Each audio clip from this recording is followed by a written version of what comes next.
Welcome back, everybody, to the Apron Bumps Wrestling Podcast. We are on episode 16 as of this review we're about to do for NXT Takeover 30. It happened this past Saturday night. I have my wonderful co-host with me, Mr. Gabe Nozid, to go through the show. How are you doing tonight, Gabe? I'm doing wonderful. Takeover was such a great show. It was very good, I thought, too. And then the next night, SummerSlam. Well, we'll talk about that. When we get there. When we get to it, it was a big weekend for WWE. So as usual, of course they had every year. my return to doing this podcast. It was like a back-to-back big shows that we said that we were going to predict and review all of them. So of course we had to do them all back-to-back. So that's where we're on here today doing back-to-back reviews. So of course we're starting with Takeover 30 for this here episode being episode 16. Of course, there was a pre-show match that happened before the main Takeover card started. So it was a triple threat tag team match to determine the number one contenders to the tag team titles. So Breezango, the team of Fandango and Tyler Breeze, took on Legado del Fantasma, which is the team of Raul Mendoza and Joaquin Wilde. They're the goons of Cruiserweight champion Santos Escobar. And then the third team involved was, of course, the duo of Oney Lorcan and Danny Burch. I had just finished exercising when the pre-show started, and I went for a shower, and the match was under 10 minutes. I think I looked at the time. It was about like a 6-minute triple threat tag. So I didn't see any of it. I didn't see any of the finish. My shower, I missed the whole thing, but you can't really get much going in about 6.5 minutes. So I can't imagine it was anything super special. I'm sure the guys worked hard for the less than 7 minutes they were out there. And surprisingly, Breeze hit like his super kick or his supermodel kick to get the win for him and Fandango. So I guess they're going to be challenging Imperium again in the future. I mean, they just got a shot shortly after they brought them back to NXT. Like Imperium won the belts in May, and then I think a month later in June, Breezango had a shot and lost. And now, of course, they're giving him another shot again. I don't know. NXT's tag division just doesn't feel the same anymore, man. It's like it's taken a drop in quality over the last year. Ever since they split up DIY and they moved up so many people so quickly, like Chad Gable and Jason Jordan, and then there was the Revival, and even Authors of Pain were pretty good too. So it's just they were much more impressive in NXT, and they were booked much better on that. They've done really nothing of note on Raw. Other than being disciples, I guess, for Seth Rollins, and that didn't last long. And that didn't last long. No, not at all. Nope. So I don't know. It's a far cry from where we were even just like 2-3 years ago, and I know they're giving Breezango another shot. It was a pre-show match. Think of the tag team classic that's every year. Like, who's gonna be in that? Like, I know. Well, they did it this year already, and Riddle and Dunn, the Bros. They won that, which is like a makeshift tag team. And if you're a makeshift team, that usually bodes pretty well for you. They take 2 single stars and have them team up, and they win the thing. Because the year before that, it was Aleister Black and Ricochet in 2019. And then in 2018, Undisputed Era technically won when Roddy turned on Dunn and cost them this triple threat where, like, Undisputed Era's tag titles were on the line, but it was also for the Dusty Cup. So by technicality, Undisputed Era won in 2018. They did not do one in 2017. Then in 2016, AOP, a legitimate tag team, won the Dusty Cup. And then the first time they did it, it was the team of Samoa Joe and Finn Balor, who were a makeshift team of 2 single stars. So I guess whatever. Oh wait, Brayden, didn't Undisputed win twice? Before? No, they only won once. On technicality. I thought they won twice. No, they've only ever won once, and that was in 2018. So they had 2 legitimate tag teams and a bunch of makeshift single stars thrown into a tag team. So I guess it depends on who they give that big push to next year in the late winter, early spring. I guess we'll find out. But the tag division's lacking. This pre-show, I didn't see it, but again, it wasn't anything super special if the match is only going under 7 minutes. I can't imagine I missed much. So I could always go back on YouTube and rewatch it, but away she goes. So then the actual main card kicked off with Finn Balor against Timothy Thatcher. So this was, I thought, a very good match in terms of like, so Balor is doing the strikes and Thatcher was all about keeping him grounded, but Balor hung with Thatcher on the mat, and they had some great grappling. It was very technical for the first bit of this match, and they did a bunch of different holds and transitions.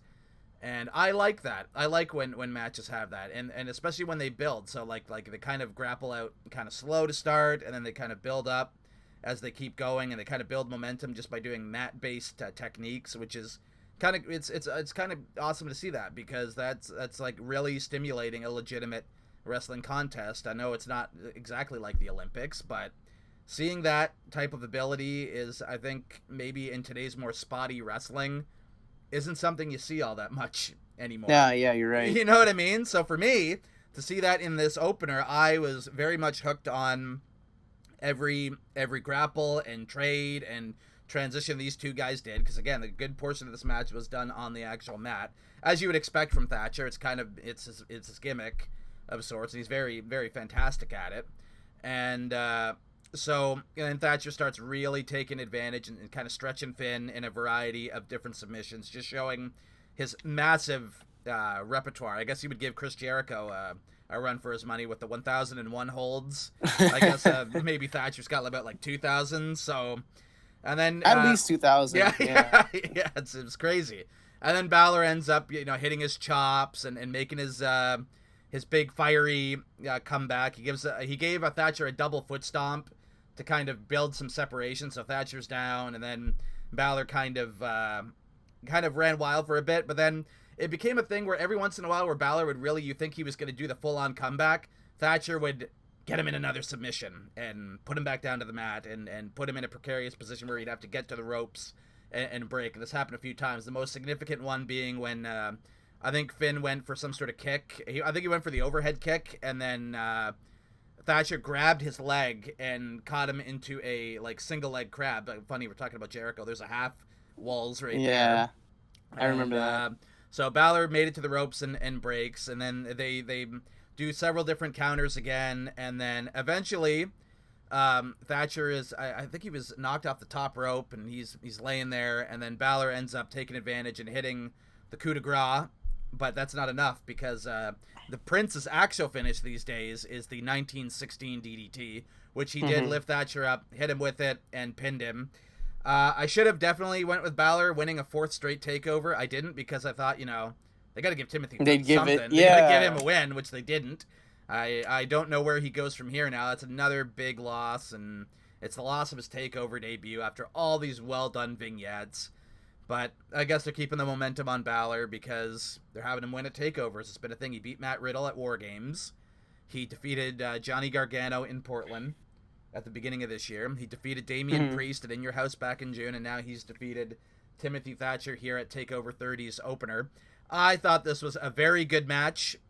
Maybe just a little too short to be anything great, but the work in the ring was phenomenal for how long it lasted. This is one of the best technical matches of the year so far. But it's just the finish is not what we were really hoping for, obviously, because we want Thatcher to be built up, and of course a loss for Balor wouldn't really hurt. It wouldn't have hurt him because he's had so much momentum. So one loss I don't think would have undone all that they've done with him. It would have just been one loss on a takeover here, but I feel they want to keep him undefeated at these events.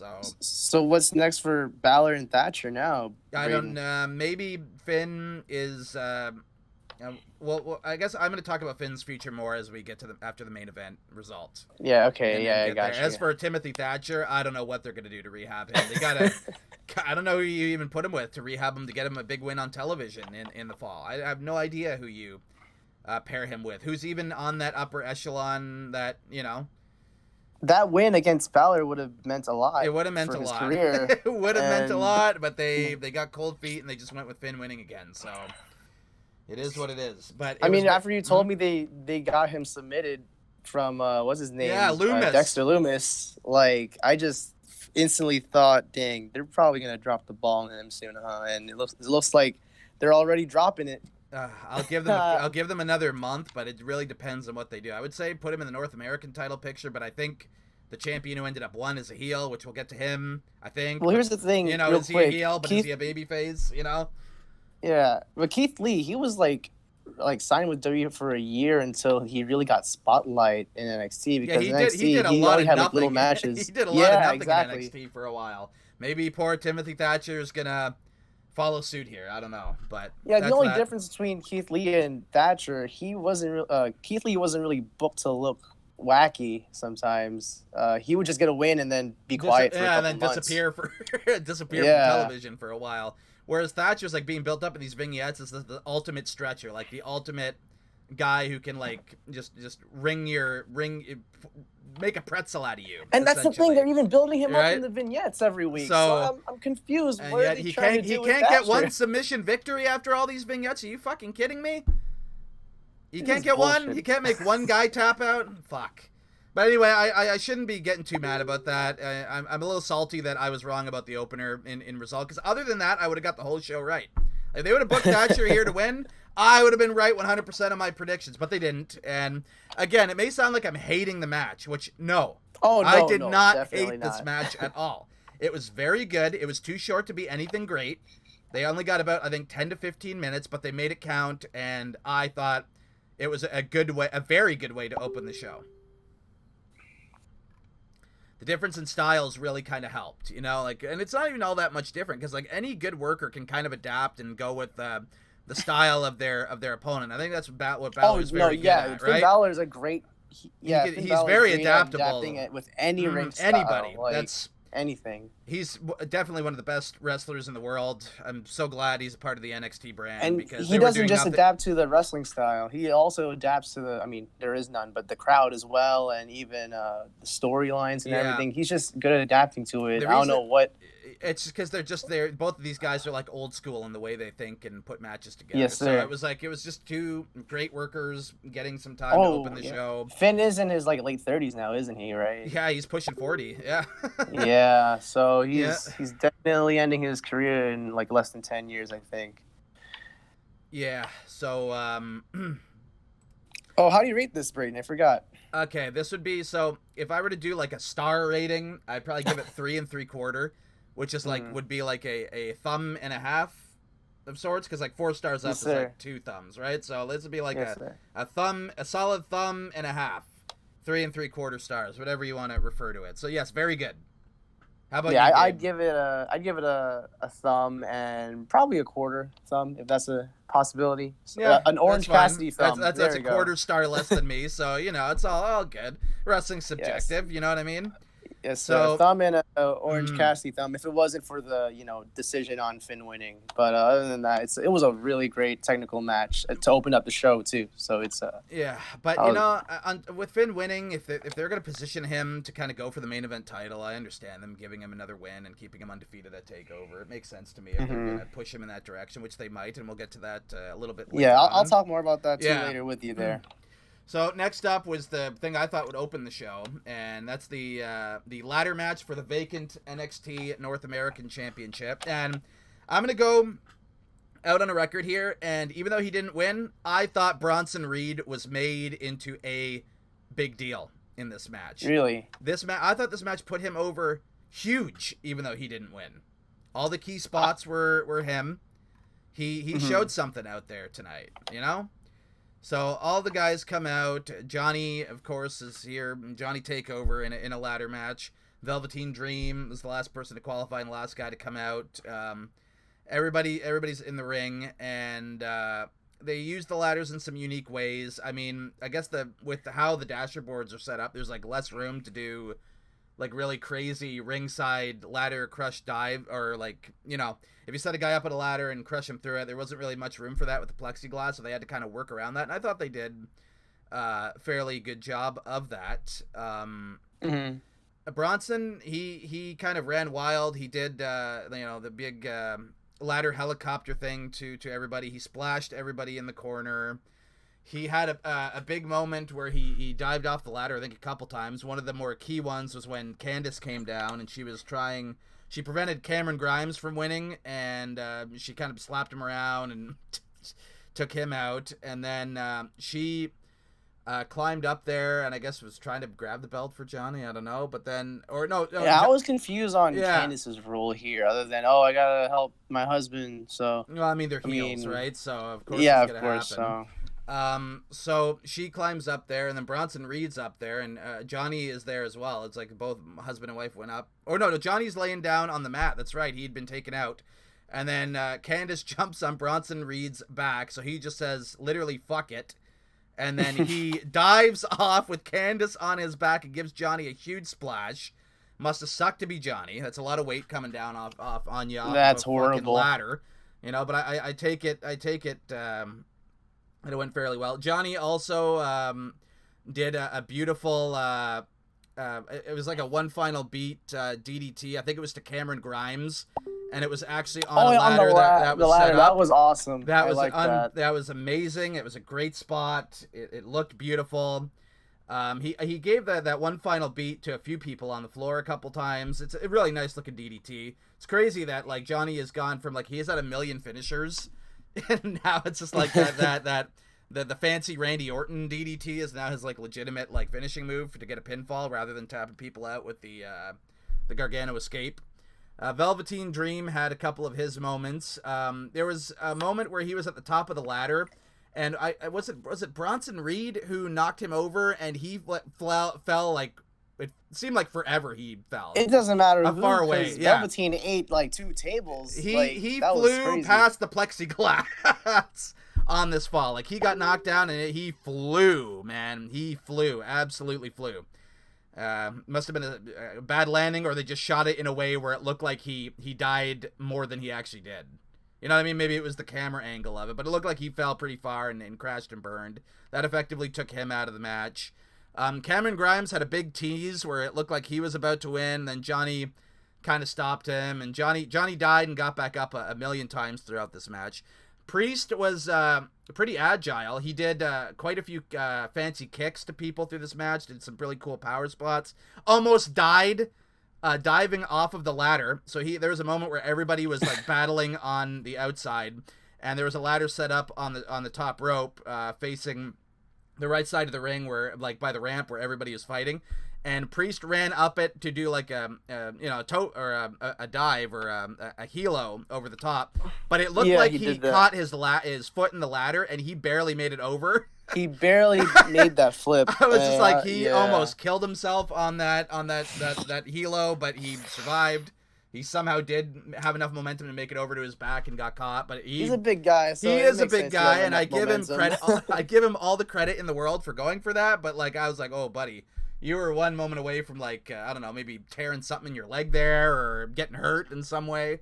But he survived, and in the end, Johnny ends up knocking my boy Cameron Grimes off the ladder, and it looks like he's gonna get it. Then Priest just kind of appears there and stops Johnny from getting the belt, but they both unlatch it on either side. So they're basically pulling a callback to 2008 between Jericho and Shawn Michaels, where they did a tug of war with the belt. And I remember that. Yeah, and Priest is a bigger dude, so I guess he's stronger than Johnny, and he's able to pull it in his favor. Johnny falls, Priest gains possession of the belt, and is the new NXT North American Champion. And I thought this was great. Would have been great with a live crowd, but what can you do? There is no live audience for WWE shows right now. I thought this was a great match. I'm of the opinion that it was the match of the night, and interesting. It gets a good 2 thumbs up from me. I thought this was great. I think this was for me every ladder match in NXT has always been great, and there is no ladder match that I'm willing to not watch in NXT. But this was the first, I want to say, multi-man or even ladder match, multi-man match that I believe that anyone could have won, because everyone by the end everyone just kept hopping on top of the ladder it kept you guessing. I thought the layout was really good. I didn't know if Bronson Reed... I actually believe Bronson Reed was going to win for one point. I thought Johnny was going to win for sure. And then, what's his name? Of course, there's even Velveteen Dream, I believe he was going to win it. So, even Cameron Grimes, I think he was the star of this match. You talk about, what's his name, Jonah Rock or Bronson Reed. Mm-hmm. My favorite spot was Trevor Lee or Cameron Grimes doing his collision course move outside. So Johnny went for a crossbody, and Cameron Grimes did his collision course. He grabbed Johnny and did a moonsault as he grabbed him. So that was. Oh yeah, where he did it on the outside. He caught him in one fluid motion. He's been doing that in matches a lot. But yes, sir. But I haven't seen it in NXT at all, because that used to be one of his old finishes as Trevor Lee. So. If you've heard me talk on this show a lot about NXT, you know how much I'm high on Grimes. Oh, you heard on the prediction that I wanted him to win, but I knew he wouldn't. But I wanted him to win. I think he's a fantastic wrestler. I think he's kind of coming into his own as a character, as the Southern boy with the hat fetish. Oh yes, it's like I think he's coming together. Yeah, he's been great. He was great. He was getting great during the pandemic, but I think he's been one of those talents that's just stepped up even bigger because of it. Like, due to this circumstance, he's really coming into his own. Yeah, to me, he's like the next NXT generation or era Kyle O'Reilly, because everyone would just talk about how great Kyle O'Reilly is in the Undisputed Era. Like, he doesn't really do a lot. Who does better air guitar, right? Like, exactly.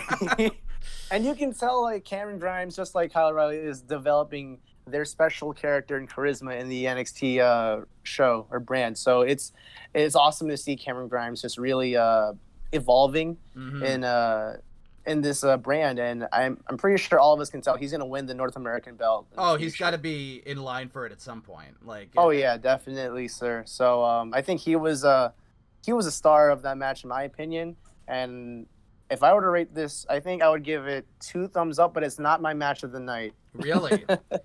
Yes, I'll give it 2 thumbs up. Maybe what we're going to talk about next is your match of the night, which wouldn't we'll see. Which wouldn't be surprising. I'll see what's going to go on here. So, next up, of course, we had the celebrity match of this Takeover, probably the first celebrity match in Takeover NXT history. It was Adam Cole versus Pat McAfee. And so Adam Cole comes out with Undisputed Era. He assures them that, no, do not come down to ringside with me. I got this. You all can go to the back. I've got this match. And Fish, O'Reilly, and Strong, they all go, all right, leader, you got this. We believe in you. And they let him go on his own. Then, of course, McAfee cuts this scathing heel promo backstage beforehand, showing a whole bunch of cockiness. He's ready for this match. He's going to beat the shit out of Adam Cole. It's going to be quick. It's going to be decisive. All the stuff that a heel does to talk themselves up before coming out. And he comes out. And he comes out with his crew, which leads Undisputed Era to come back out as well. And now everybody's posse is at ringside. And the bell rings, and they go for a lockup. That was hilarious. Well, in 2 ways. Number one, this has been a very heated rivalry, obviously, but they go for a lockup in a wrestling match, a very heated rivalry match, and I don't really like those. I like it where they just go straight to the point if it's a very heated rivalry. Yeah, but this is a rivalry where Cole wants to prove he's the superior wrestler. So I can understand in his mind wanting to control McAfee on the mat and prove I'm the best between these ropes. So to me, it wasn't that funny that. It was funny that what's his name, McAfee, has the worst lockup. It was real bad in NXT, in WWE, in television history. Okay, but we can shit all day on his lockup ability. That's the only negative. But then it was all uphill from here, folks. Believe me, it was all up here from here. So McAfee breaks out. He ends up doing a fucking leapfrog where he almost jumped into the fucking ceiling of the place. He fucking jumped so high. He's showing off his athleticism. Adam Cole's doing the whole, I'm flustered that this non-wrestler is athletic, almost forgetting that, McAfee is from another sport and is an athlete in his own right. Now, granted, he wasn't really a wrestler before this match, but, he's still a super athlete. You got to be in shape to play football, even if you're, all you do is punt or whatever. He's in great shape. There's a big standoff with the whole crew. They kind of go nose to nose, and I think they kind of, they kind of trade some shots, and then McAfee gets to the top rope and does an even more beautiful helo than Damian Priest did in the ladder match, and knocked everybody down. I couldn't believe that he had taken a big bump like that in his Yeah. debut match. Like, that took me by surprise, but so did everything else that came afterward. Now, this was my only gripe about the match. My real gripe was the Hilo spot, because after he did that, the Undisputed Era and his like football like friends just went away, and the referees they're just gone. Yeah, but like maybe they all just decided, well, let's let these boys finish it on their own type deal. They were just there for a spot to catch the guy, I guess. That didn't really bother me too much. I mean, realistically, we all know what happened, but like story-wise, like, oh man, we all ate shit from McAfee, and now we're just gonna go away. I don't know. It just feels really awkward. Just didn't seem right to you? No, not at all. Because like, if I'm not very, like, I don't know. It's just something really weird. They just disappeared after that. I feel like they would have gotten more involved or at least stayed. But I mean, I feel like the only reason why they were out there is because I bet Pat McAfee was like, "Hey, Hunter, I want to do this Tope con Hilo spot," and I feel like that's how they integrated in the match. That's how I see it, because I think they would have done well without it, and it's just confused me. Like, oh, this crowd of people's here, and then they left. I'm of the exact opposite. That fucking spot impressed the hell out of me, dude. Oh yeah, it impressed me, but I just think just the people that call him just disappeared is kind of weird. So then Cole kind of worked circles around him and went on the defense, and they started trading. They eventually built up to the spot that like Kevin Owens and Sami Zayn do, and I mean Gargano and Cole did it last year, where they just kind of hit each other, and then they just grab each other's head and start doing the punching back the fight and forth. Forever. Yeah, the fight forever brawl, Delia Bob there, and so Cole ends up hitting him with the Yugi Shiroshi, which I was like, oh, Ushigoroshi. Yeah, he hit him with the it's kind of like a fireman's carry into the neck breaker combination. Yeah. He hit him with a back stabber. Oh, that was impressive. You saw how high? Yeah, I did. He fucking leaped for that thing, dude. Like he got some height. I'm ready to eat this. But if you think he got some height on the Hilo and the backstabber, well, there was a point where Adam Cole got caught on the top rope. He got caught on the top rope because McAfee leaped to the top rope right the fuck out of nowhere. So Adam Cole climbs the top rope, and before he has like time to even position himself, McAfee leaps like fucking Shelton Benjamin. That was a Shelton Benjamin jump right to the top rope and delivered a beautiful superplex to Adam Cole for a close 2 count. That was also unbelievably impressive. That was amazing. Then Adam Cole ends up dodging out of the way, so he was kind of leaning towards the ring steps, and McAfee went to go give him Randy Orton, his own finish, the punt kick, because he's a punter. But Cole moved out of the way just in time, and McAfee ended up kicking the ring steps, and he sold. Adam Cole, the wily veteran that he is, used this advantage to put McAfee into the figure 4 leg lock, and it was a big submission tease for a while. He managed to escape, and during the confuddlement, the referee wasn't paying attention, and McAfee went low, and he low-blowed Adam Cole, kicked him below the belt, and he lined up, and he actually hit Adam Cole with the punt. He punted Adam Cole in the head, but Adam Cole, the valiant fighting wrestler of the people, was able to kick out of the near fall. And then there came a point where Adam Cole got back on offense. He made a comeback.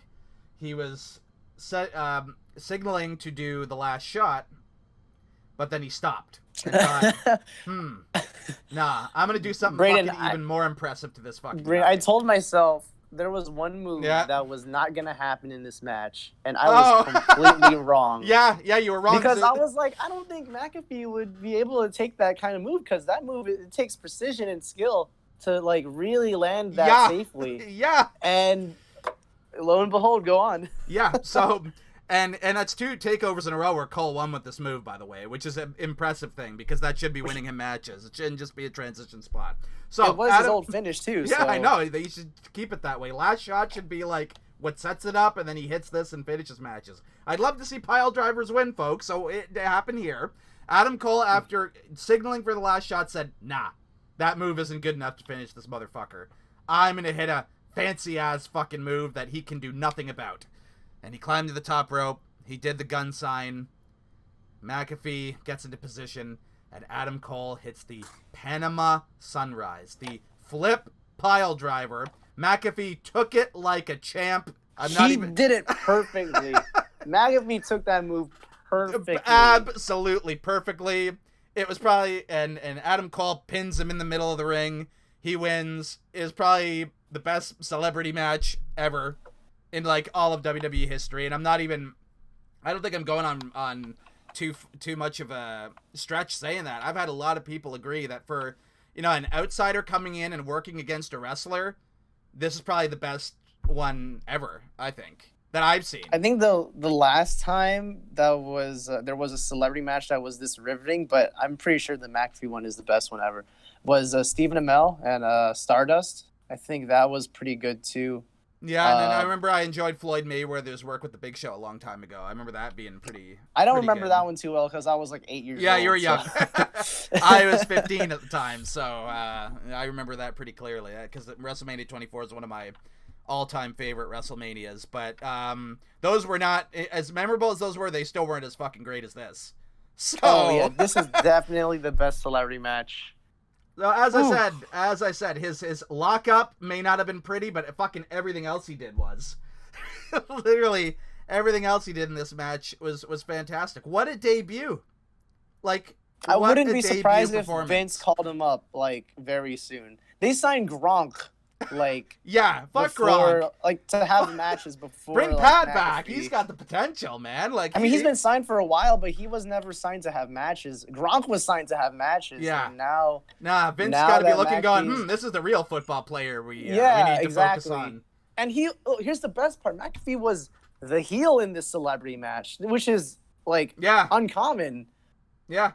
And he did it perfectly. Like, I actually didn't like McAfee as a character at all. Well, the fucking stalling he did, Cole would be like running wild and he'd run out of the ring to get his breath and buy the time and be a prick and slow it down on purpose and feel when he was getting in trouble he had to fucking run to the outside. He played the heel role perfect, man. And even before he entered the ring, he even did like a promo, right? Yeah, the scathing backstage promo saying that it was going to be quick and fucking decisive, and that Adam Cole had no chance beating a superior athlete like himself. Perfect. I actually felt like the vileness of Pat McAfee on that microphone. Dude, on the Go Home show, he cut just as good of a promo. He's got such great charisma that, like, they got to be thinking about keeping him around after this, man. Like, no, they definitely have. Vince has to call this man up. I'm not going to lie. You can't just let this guy go back and do his podcast or whatever. Like make him a character. He's got like that Ronda Kurt Angle potential of somebody who's gonna pick this up from another sport,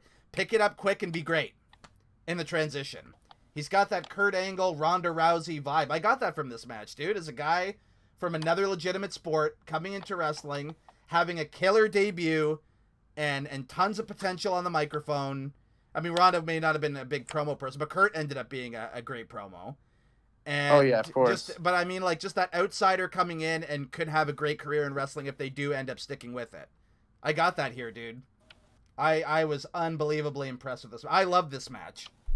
I loved it too. It was my second favorite match of the night. It was still great, but it still gets 2 thumbs up. This was my match tonight. Don't get this wrong. It was maybe about a quarter to half a star less than the ladder match, but this was certainly in my opinion, the second best thing on the show. And do go out of your way to watch it. I give it 2 thumbs up as well, sir. This was my match tonight because of how unexpected, how good of a celebrity match was, and I'm very proud of McAfee to break that I guess mold of having these really generic, lame, slow celebrity matches. So. He completely changed the game, man. You know what the expectations are going to be after this, man? Holy. People are going to be like, oh, that fucking celebrity match didn't go like Pat's. I would imagine. Exactly. They're going to compare his match. Like, even like SummerSlam. I mean, I know Dominic doesn't count as a celebrity, but it was still his first match on a pay-per-view. And I just kept comparing Dominic's match to Pat's, right? Pat McAfee's. It already started the next day. I did too. And Dominic did good, and we'll get to that when we review SummerSlam. But I think I still like this match a little more, if not. Definitely. Yeah. This is my match of the night. 2 thumbs up. Yeah, so. it was great. It was an unbelievable celebrity match, and Pat's pretty much going to make all celebrities that probably look like shit going forward if we have any that aren't as athletic and get wrestling like he does. He's got potential. If they don't sign him to do more shit, I'll be very disappointed. Very disappointed. So now we go to the penultimate spot, which once again went back to the NXT Women's Championship match. Io Shirai defending against Dakota Kai, and they gave these girls time. It was another old school style match where they kind of trade strikes and kicks and stiff shots, and Dakota took control early, and Io was able to rebound and catch Dakota off guard with like a dragon screw to kind of take the advantage. They fought outside the ring. Dakota Kai used the ring post to wrap Io Shirai's arm around it and get the advantage with the injury. And then from that point, Dakota Kai, as the heel should, completely slowed the pace of the match and began working over the arm because she had injured it by throwing Io into the ring post. And then, like any valiant babyface does, Io Shirai ends up getting a second wind and makes her wonderful comeback. As at least what we thought, but it got snuffed out real quick as Dakota Kai locked in an armbar to snuff out to Io's comeback. And then, of course, Io ended up hitting her trademark moonsault, but the referee had taken a bump slightly before she had connected with it. And Io got a visual pin, but since the ref was knocked out, the Raquel Gonzalez came in. Yeah. So the ref's knocked out. Io gets the visual pin. Then Raquel Gonzalez, who's Dakota Kai's heavy since the wintertime, jumped in. She beat down Io, gave her a big pump handle choke slam, and then put Dakota over top of Io. And then she kind of shook the referee to wake him up, but he was still kind of glazed and out of it, and he took some time to recover, and he counted real slow, so that by the time he went down for the 3, Io was in fact able to kick out. And of course, both Dakota Kai and Raquel look shocked, and then they try to regroup on the outside.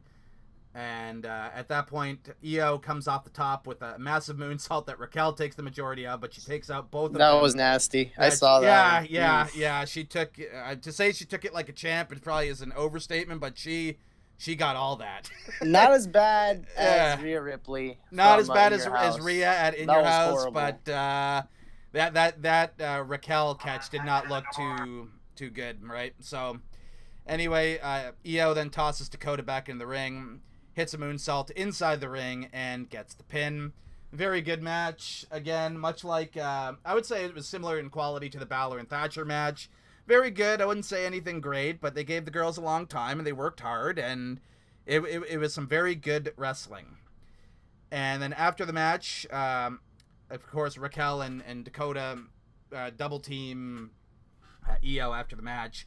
And then Rhea Ripley comes down, and she has this big, huge confrontation with Raquel Gonzalez. They stare a hole through each other. Raquel and Dakota end up just fleeing away and going up the ramp, and Rhea's staring a hole through both of them.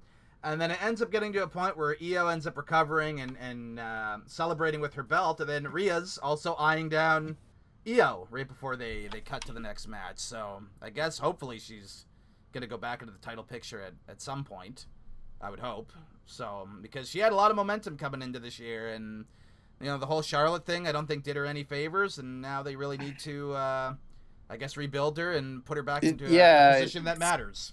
It's kind of sad because she had one of the best matches in any no arena yes, shows. The Charlotte match was great. Yeah, in WrestleMania. So I don't know why they just didn't give her anything else after that. So yeah. So anyway, these women are two of by that I mean Dakota Kai and Io Shirai. They're two great women of the NXT women's division. The women's division is clearly the best division in NXT, I think, in terms of talent and diversity. I think it's better than AEW's at this point. I think any women's division is better than AEW's. Even the main roster. Stuff that's on national television, right? Yeah, even Raw and SmackDown they even have a better women's roster than they do. The All Elite crew do. That's not shitting on them. It's just how it is right now, right? So, This was I thought again this was a very good bout. I would give it a good like Balor and Thatcher, good thumb and a half. Very good stuff. I would say nothing great, but it went long. I wasn't bored, and it was good heel work from Captain Coda, and Shirai was a valiant babyface, and I enjoyed the wrestling for what it was. What do you say, Gabe? I was only able to watch half of it because after I watched the McAfee match, my one of my friends who went to go get dinner, he came back right after the McAfee match ended, and he said, "Oh, should I watch it?" And I'm like, "You have to watch this McAfee match." That's a big yes, huge. So yes. So as the Dakota Kai and Io Shirai match was going, we just watched the McAfee match, and then as soon as that was done, about half of Dakota Kai and Io Shirai had happened. So I was able to watch that second half. But what I've seen, it was very fast paced, and it was a very entertaining, like, first title defense match, because usually that's just an easy win for the champion. So yeah, it was very riveting, and Dakota Kai is still proving to me that she can work. Like, her work rate is unbelievable in the ring. She can hang, man. She can hang. She can hang here tonight. Like, and I really love her heel work. I think turning her heel was one of the best decisions, because her as a face, I mean, yeah, it was still captivating. This heel turn really did, like, manage to, I guess, make her bloom in and out of the ring. Breathe new life into her career, as they say. Yes, sir. But even then, I think they kind of squandered her as a babyface. I thought she had much more potential as a plucky underdog, and they never really fully realized that with her, which is unfortunate. But yeah, so this whole heel run is proving to me that she's going to be a women's champion worthy one day. So I think she'll get the belt at some point if she stays on the black and gold brand, which, I mean, at this point she should. So yeah, I imagine at some point she'll probably win it back. Definitely a contender one day again. So I think this match, from what I've seen, was a good thumb and a half. Yep, that's fair. And then we go on to the main event of the evening, which was the NXT Championship match. Keith Lee defending against Carrion Cross. I can't wait to hear your thoughts on this, Braden. I cannot wait. Two of the best booked dudes in NXT on both babyface and heel sides colliding for the main event championship.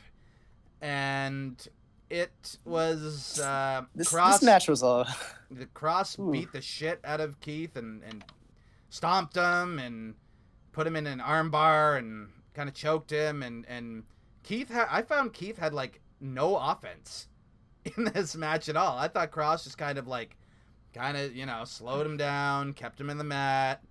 He would kind of try and choke him here, put him in an armbar there.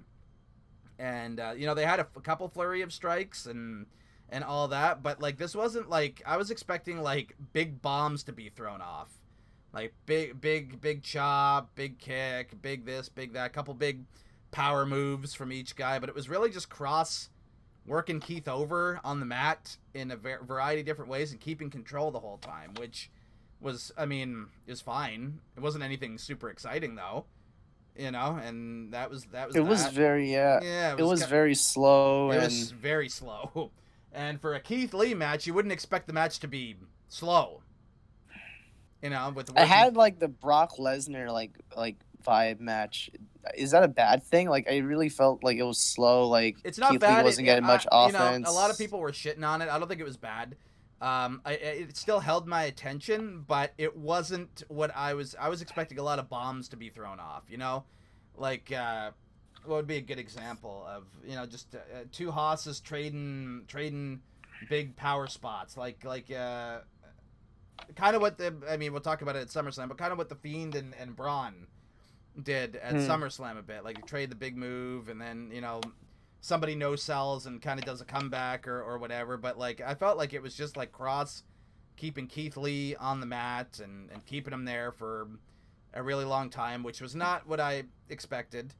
They both did a couple power things. Like, Keith did end up hitting his big spirit bomb, which is not really his finish anymore. We all know it's the Big Bang Catastrophe. So he never did end up hitting Cross with that. But he hit him with the spirit bomb. Cross kicked out. Cross actually had Lee in his Doomsday Choke. And Keith looked like he was about to pass out, but he didn't. He kind of fired up, He rolled. He survived. He ended up making it, I think, to the... No, he actually full-on broke out of it.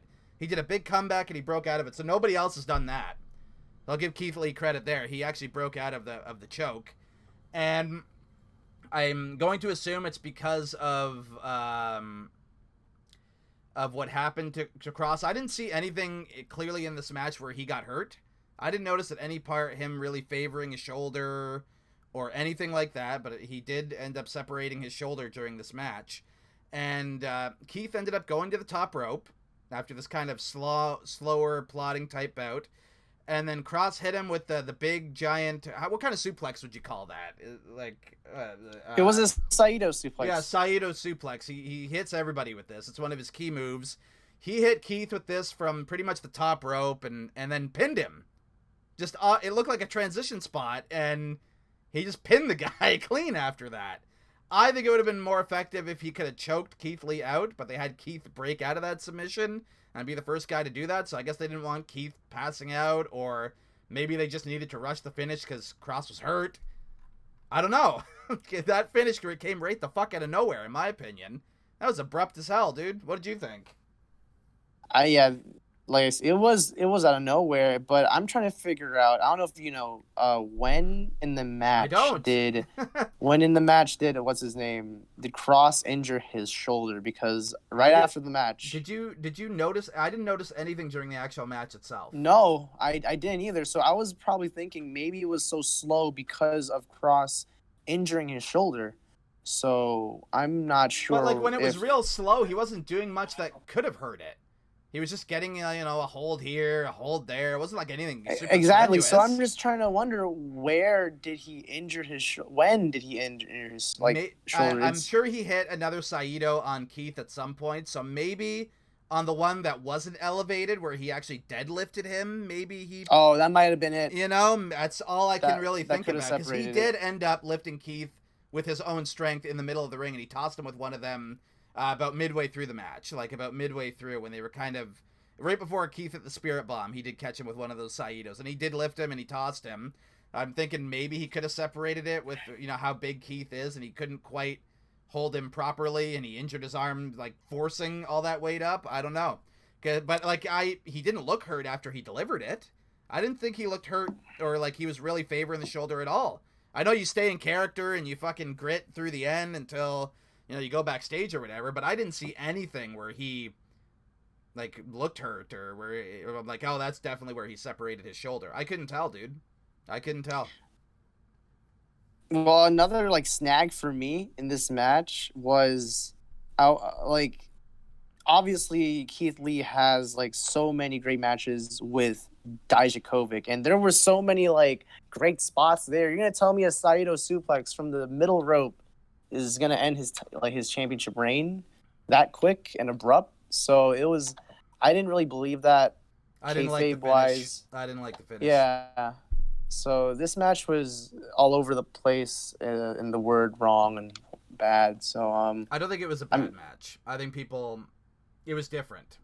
It was different in a way. I respect it because you're used to seeing the fucking million moves everybody kick out type deal. You know what I mean? Like the fucking the usual AEW or NXT formula match.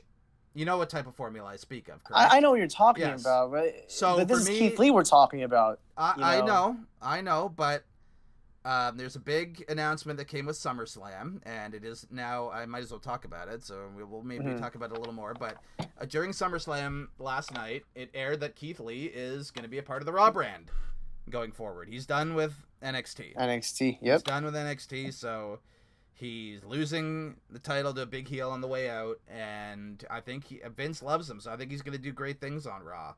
We definitely called. We definitely called him going to Raw. Yeah, I mean, if he was going to be losing the belt that quick, he has to be done with NXT, right? If he's going to be done, you can't just have him chase. I mean, you just got to have him go somewhere else, and that's what's going on. But since this was different, and I would have liked to see Keith have a little bit more of his usual offense. That's the one critique I will give. I don't think Keith Lee got enough in this match. Sure, it was all about making Cross look like a dominating killer. I get that. You did it with Ciampa at In Your House. But this is fucking Keith Lee.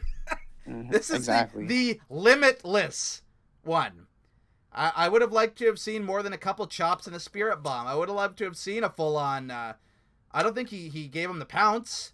I'd like to have seen him fucking pounce across the fucking ring and give some fear into Carrion. I don't think Keith Lee got to do enough in this match. That's my one critique. But since it wasn't the usual fucking spam of finishers, everybody kicks out of everything type match, I thought it was different for an NXT-style main event, and I found that to be somewhat of a positive, but the negative was that, like, it was just cross-domination in a slightly more boring way than usual, and Keith Lee didn't get enough offense. But I thought what was there was good. It was definitely the weakest match of the show. Definitely the worst, in my opinion. I'll be the first one to admit it was the worst match of the show, but I don't think it was a bad match. I will defend that. I don't think it was a bad match. I thought it was borderline good, at worst just okay. Yeah, but here's what I was picturing the Keith Lee Cross matchup like.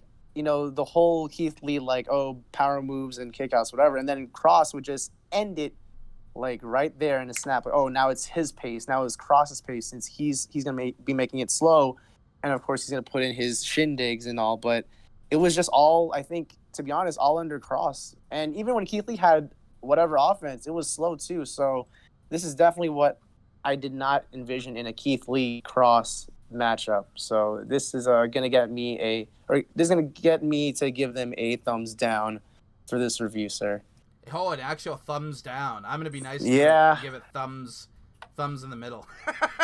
I'd give it thumbs in the middle because I didn't hate it. I didn't hate it. I mean, I wasn't really. I don't know. This match, I didn't like it at all. So at least it's not the worst match like ever. So. Hey, no, it's not the worst match ever. But you're of the resounding opinion that it was bad and that it was the worst match of the show. Which again, I agree that it was the worst match of the show. But I won't go as far as to say I thought it was a bad match. I thought some stuff was executed really good.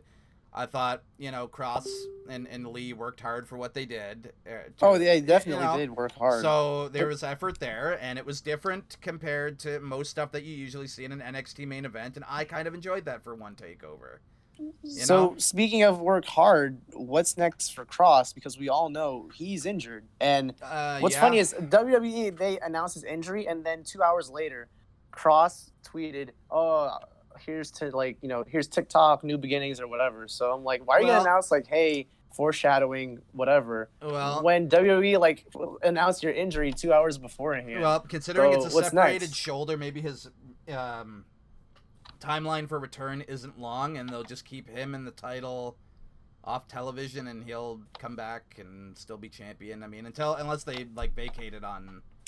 So maybe they're gonna do like some like number one contendership stuff until he can come back. If Cross isn't severely hurt and he's out for like a month or month and a half, I'd say just keep him in the belt off TV till he's better, and then. Which makes sense. Since Finn Balor's on the rise. Do vignettes and like film stuff with Cross and keep him like relevant on television in a way where he's not competing. Yep. And then I would say Finn Balor should be next. I think if he's undefeated at Takeover. He's won his last 4. He's got a lot of momentum. He's basically a tweener. He feuds with whoever the fuck he wants, whether they be babyface or heel. Which is awesome. Yeah, I like that positioning Finn Balor too. Can just fight whoever. And he's credible. He's a former world champion on the main roster, second longest reigning NXT champion history. He's undefeated at his takeovers since he came back to the NXT brand. I think he should be the first guy to get a shot at Cross. And I think that's probably what's going to happen. I could be wrong, but I think Finn Balor will be positioned as Carrion Cross's, I'd say his first takeover opponent. I'd say they build that up for the fall. Whatever the fall. For like SummerSlam, right? I guess it'd be Survivor Series would be the next. I'm sorry, my bad. Survivor Series. Or it could be go ahead. Another SS. I was just confused with another SS. Oh yeah, no worries. Pay-per-view. No worries, but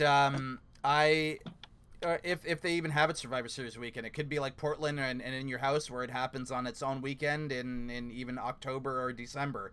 We don't know when in Q4 they're going to do their next takeover, but I think it's assumed that they will do another one, a fall takeover, because AEW does 4 pay-per-views a year, so NXT, who feels they need to compete with Dynamite, has to do their at least 4 takeovers a year. So I think there will be a takeover in the fall, and I'm thinking that Finn Balor will be positioned as Carrion Cross's first takeover challenger, provided he's not hurt too bad and doesn't have to immediately vacate it, like, funnily enough, Finn Balor had to do on the main roster. So we'll see where it goes. I mean, I assume some questions about this whole main event scene will be answered on Wednesday. Yes, sir. I personally, I think Finn Balor would be a great opponent, but I would like to see, I guess, Adam Cole finally confronting Karrion Kross one day, because they were teasing that as soon as, what was it, Takeover in Your House ended, right? Mm-hmm. But he lost the title to Keith Lee, so seeing Undisputed and Adam Cole just going at it with Kross would be interesting. Well, I mean, with this McAfee stuff kind of turning Adam Cole babyface, maybe that can be done in the future as well. Exactly. Know, right? So I'm going to read sir. our other co-host, Brandon Moise's thoughts on the show. He sent them to us on our Discord chat where we, I'll keep up with the pay-per-views and all that sort of stuff. Did he predict everything right? He didn't. He thought Dakota was going to win the women's title. So he Dakota. Got one I wrong remember too. that.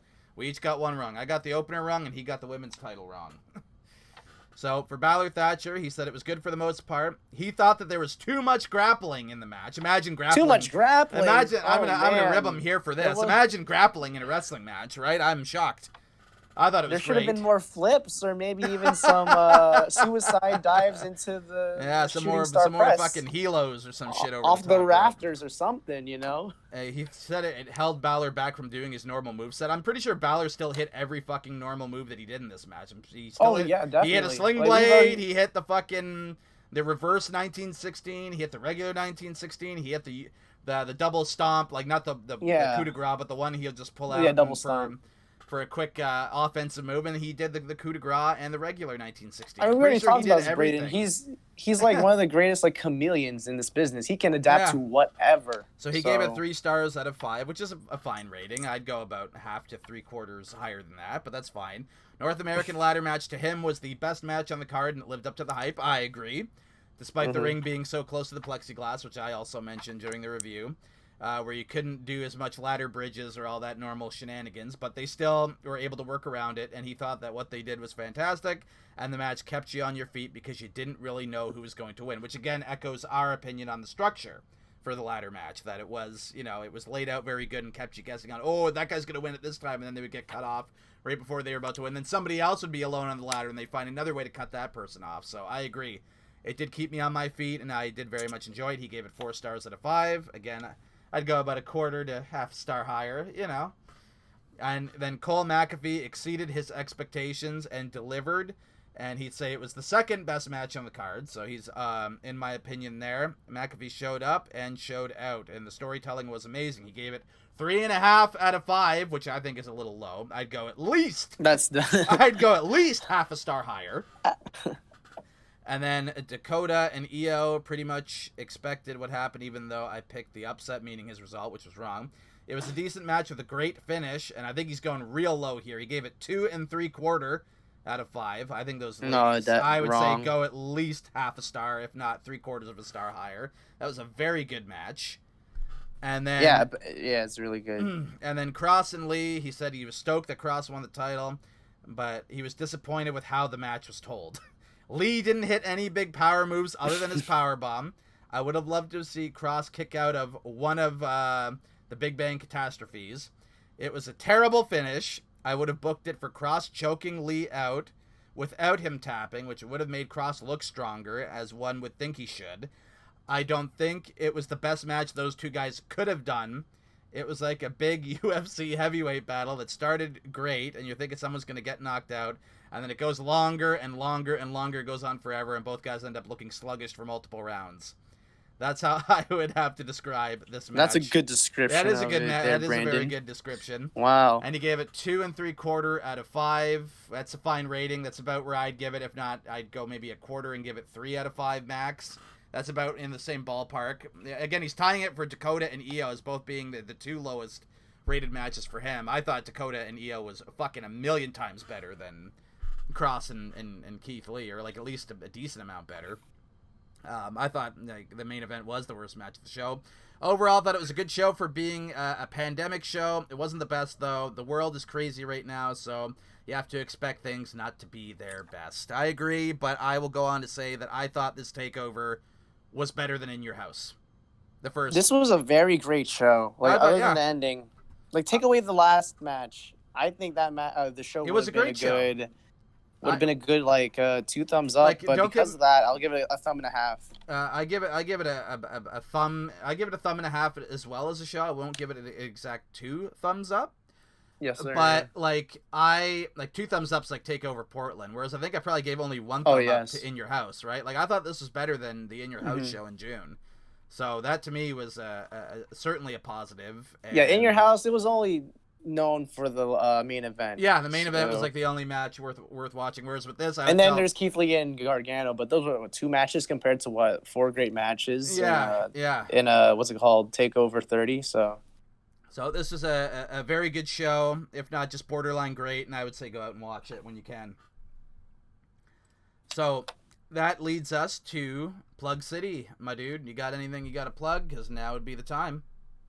Just the usual. The last 2 predictions. Just keep listening to Apron Bumps. That's where I'll be for the next couple of weeks. And other than that, who knows it? Gabe knows it. And of course, you can listen to us on Anchor. It's our main platform for the Apron Bumps podcast. But in turn, Anchor also distributes us to all of its affiliate platforms. So you can also listen to us on Breaker, Google Podcasts, Overcast, Pocket Casts, Radio Public, Copy RSS, and my favorite of all, that being Spotify. And also there is the video form of this podcast, which if you are listening and I guess watching to the match graphics on YouTube and you enjoyed what you heard on this very show, give the Braster YouTube channel a nice little subscribe. It is always very much appreciated. So from me to Gabe, the whole NXT Takeover crew, and even Brandon, who posted his opinions on the show for us to read here on the air, I say thank you very much for listening, and we will see you all for the SummerSlam review. We're going to Spanish fly on out of here, folks. Take care.